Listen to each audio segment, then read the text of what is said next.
Hi, it's KCCK's Culture Chorale. I'm Dennis Green, and my guest today is Dr. Gerry Kreitzer, Dr. K to his friends, from Mount Mercy University, and also, and for our purposes today, director of the Cedar Rapids Concert Chorale. Gerry, welcome. Morning, Dennis. Thanks for having me on. A lot of times when you are programming concert chorale programs, you're looking for things that are light and fun and easy to digest, but you have picked a particularly tasty but complex morsel for this one. Well, yes, but it still is. Many spots throughout the work are fun and upbeat and exciting and exhilarating.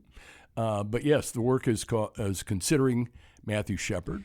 Matthew Shepard, of course, is the young man who was tortured and killed in Wyoming some years ago. The Laramie Project is the Laramie how Project. Most of us are probably familiar with his story because it's now in the late 90s, I think. This is a modern-day Passion Oratorio written by Craig Hella Johnson, who's the founder and director of Conspirare, a group in Austin, Texas. And he's a prolific composer. But this work... Back up just a little bit and explain what a Passion Oratorio is. Okay. So an oratorio, many movements, choruses, solos, instruments, telling a story. And the two main passions that we know about and love are the St. John and the St. Matthew of Bach. And Craig Hella Johnson tips his hat to Bach 3 or 4 times throughout the oratorio. It begins with a little bit of the prelude in C major, and it has some of the turba choruses, the crowd choruses that Bach would use in the Crucify sections, and it also has some Lutheran hymn chorale settings toward the end. So he's got some elements in there, but it's full of every musical style you could think. It's really a Broadway musical. It's got Broadway, it's got country and western, it's got blues and jazz, it's got minimalism and all just wonderful, all kinds of styles. When was the work composed, do you know? The premiere was in 2016, so 8 years ago. A relatively new work. This will be the Cedar Rapids premiere.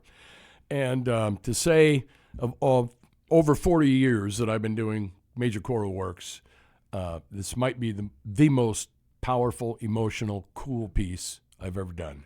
But I'll let you come and hear it and decide for yourselves. What was it that led you to decide to program this piece now?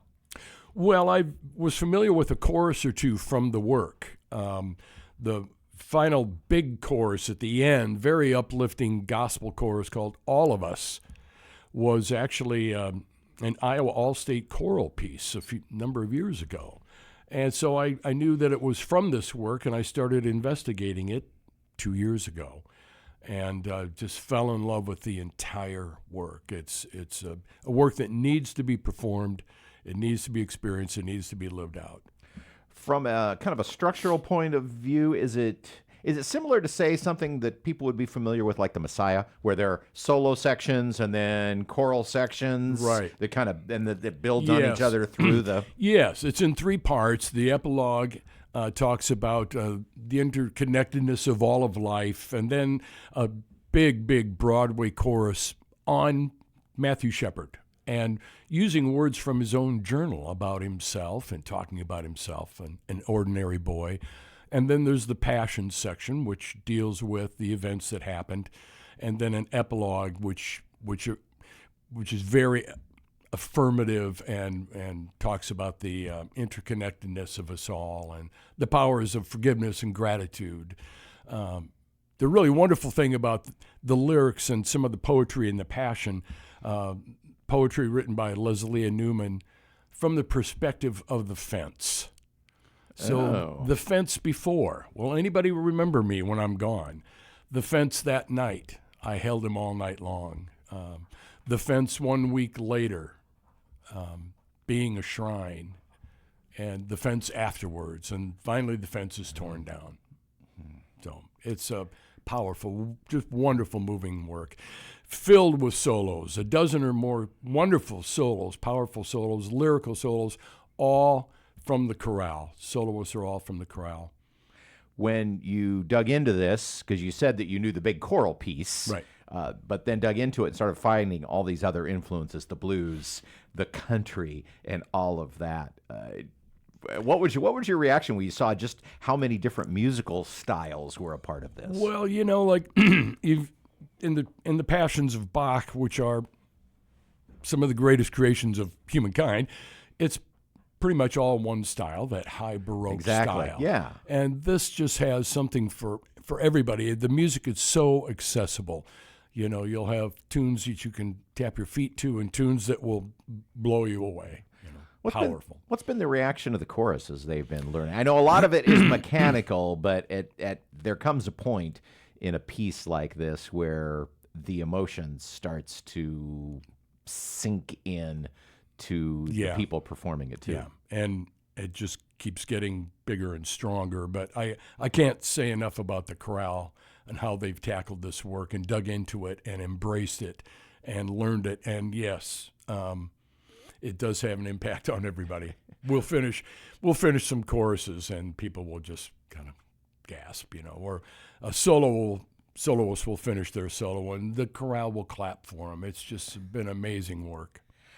Sounds like a towering, powerful piece. Yeah. Considering Matthew Shepard with the Cedar Rapids Concert Chorale, just one performance, yes? One performance. You've got ticket sales are brisk, so get them up now. March 15th, and in your usual home, First Lutheran Church? Right, First Lutheran Church, 7:30. If people want to find out more about this, they can visit your website. That's also where you can get tickets. Right. Which is? crchorale with an E.org. What does the rest of the season have in store? In May, we're going to have a revisit of a concert we did last year called Music That Touched Our Souls, that is all selections and suggestions by members of the chorale. And I got 140 of them, and I've kind of whittled them down. So this is installment 2. A 19-hour production. Bring your pillow. And if people want to get involved with the chorale, you allow people to come in at any time. You don't have to start at the beginning of the season, right? Right. Probably a little late for the Matthew Shepard concert. Probably, yeah. Well, Gerry, this sounds like as I said, I'm familiar with the story from the play The Laramie Project, and this is yet another way to examine and I guess celebrate the life. Yeah, consider. And celebrate the life of Matthew Shepard, which ended so tragically, but has become kind of a signpost for all of us about how we need to be better. Well said. Again, it's Saturday night, March 15th, First Lutheran Church, 7:30. You can get tickets at crchorale.org. Right. Gerry, thanks for being with me. Thanks for having me on, Dennis. You can hear the Culture Crawl live on the radio most weekdays at 10:30, on demand at kcck.org/culture, or subscribe using your favorite podcast player. Watch our videos on the KCCK Facebook and YouTube channels. Our producer is Lydia Kilgore. The Culture Crawl theme is composed by Vivian Shanley. I'm Dennis Green, and I'll talk to you later.